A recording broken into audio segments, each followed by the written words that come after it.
اعوذ باللہ من الشیطان الرجیم بسم اللہ الرحمن الرحیم ارأیت الذی یکذب بالدین، کیا آپ نے اس شخص کو دیکھا جو جزا و سزا کو جھٹلاتا ہے؟ اللہ تعالیٰ نبی کریم صلی اللہ علیہ وسلم سے سوالیہ انداز میں توجہ دلاتے ہیں کہ کیا تم جانتے ہو کہ حقیقی طور پر دین کا انتظار کرنے والا کون ہے؟ صرف زبان سے انکار کرنے والا ہی نہیں بلکہ وہ بھی جس کے اعمال اس بات کی گواہی دیں کہ وہ آخرت پر یقین نہیں رکھتا۔ یہ آیت ہمیں اپنا محاسبہ کرنے کی دعوت دیتی ہے۔ اگر کوئی شخص نماز پڑھتا ہے لیکن اس کا رویہ ظلم، بے رحمی اور خود غرضی پر مبنی ہے تو اسے سوچنا چاہیے کہ کیا اس کے اعمال آخرت پر یقین کی علامت ہیں۔ اور اس آیت سے ہمیں یہ سبق ملتا ہے کہ آخرت کا یقین ہمارے کردار کو بدل دیتا ہے اور ایمان کا اثر ہمارے اخلاق پر ضرور ہونا چاہیے۔ فَذَلِكَ الَّذِي يَدُعُّ الْيَتِيمَ، پس وہی شخص یتیم کو دھکے دیتا ہے۔ یتیم سب سے زیادہ کمزور طبقہ ہوتا ہے۔ جو شخص یتیم کو حقارت سے دھتکارتا ہے اس کا دل اللہ کے خوف سے خالی ہو جاتا ہے۔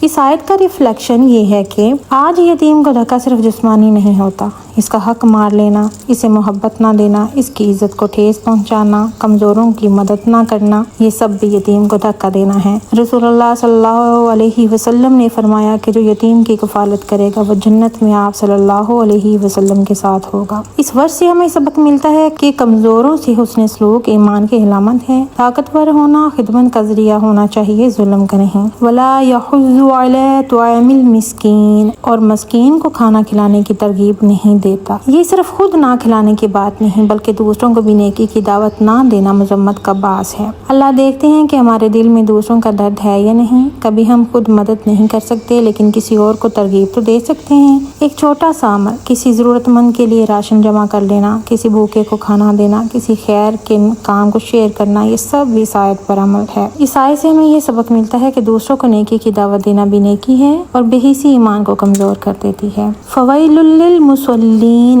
بس ہلاکت ہے ان نمازیوں کے لیے۔ یہاں نماز پڑھنے والے کی مذمت نہیں بلکہ ایسے نمازیوں کی مذمت ہے جن کی نماز صرف ظاہری ہو۔ یہ آیت بہت چونکا دینے والی ہے۔ اللہ نے نمازیوں کا لفظ استعمال کیا تاکہ ہر نمازی اپنے آپ سے سوال کرے کہ کیا میری نماز مجھے گناہوں سے روکتی ہے؟ کیا نماز کے بعد میرا اخلاق بہتر ہوتا ہے؟ کیا میں اللہ سے تعلق محسوس کرتا ہوں؟ نماز صرف جسم کی حرکت نہیں بلکہ دل کی حاضری بھی ہے۔ اس ورس سے ہمیں یہ سبق ملتا ہے کہ نماز کو رسم نہیں بلکہ اللہ سے ملاقات سمجھیں۔ نماز زندگی بدلنے کے لیے ہے۔ الذین ھم عن صلاتہم ساہون، جو اپنی نماز سے غفلت برتتے ہیں، یعنی نماز کو وقت پر ادا نہیں کرتے، اس کی اہمیت نہیں سمجھتے یا خشوع کے بغیر نماز پڑھتے ہیں۔ اس آیت میں جو ریفلیکشن ہے وہ یہ ہے کہ غفلت صرف نماز چھوڑنے کا نام نہیں، نماز کو آخری وقت تک ٹالنا، جلدی جلدی پڑھ لینا، دل کا دنیا میں مصروف رہنا، یہ سب غفلت کی صورتیں ہیں۔ اگر دنیا کے کسی اہم کام کے لیے ہم وقت نکالتے ہیں تو اللہ کے لیے کیوں نہیں؟ اور اس ورس سے ہمیں سبق ملتا ہے کہ نماز کو زندگی کی اولین ترجیح بنائیں، خشوع پیدا کرنے کی کوشش کریں۔ الذین ھم یراؤون، جو لوگوں کو دکھانے کے لیے عمل کرتے ہیں۔ ریاکاری وہ بیماری ہے جس میں انسان اللہ کی رضا کی بجائے لوگوں کی تعریف چاہتا ہے۔ آج ریا صرف عبادت میں نہیں بلکہ سوشل میڈیا پر نیکی کی نمائش کرنا، لوگوں سے تعریف کی خواہش کرنا، عبادت کا دکھاوا کرنا۔ ہر عمل سے پہلے خود سے پوچھیں، اگر دنیا میں کوئی مجھے نہ دیکھے تو کیا میں یہ عمل پھر بھی کروں گا؟ اگر جواب ہاں ہے تو امید ہے کہ نیت خالص ہے۔ اور اس ورس سے ہمیں یہ سبق ملتا ہے کہ ہر عمل صرف اللہ کی رضا کے لیے کرے اور اخلاص ہر عبادت کی روح ہے۔ وَيَمْنَعُونَ الْمَاعُونَ، اور معمولی ضرورت کی چیزیں بھی دینے سے منع کرتے ہیں۔ معاون سے مراد وہ روزمرہ کی چھوٹی چھوٹی چیزیں ہیں جو ایک دوسرے کو آسانی سے دی جا سکتی ہیں، جیسے برتن، اوزار، پانی یا عام استعمال کی اشیاء۔ اسلام صرف بڑی قربانیوں کا دین نہیں بلکہ چھوٹی چھوٹی مہربانیوں کا بھی دین ہے۔ کبھی ایک گلاس پانی، ایک قلم، ایک کتاب، ایک برتن یا ایک مسکراہٹ بھی کسی کے لیے بہت قیمتی ہو سکتی ہے۔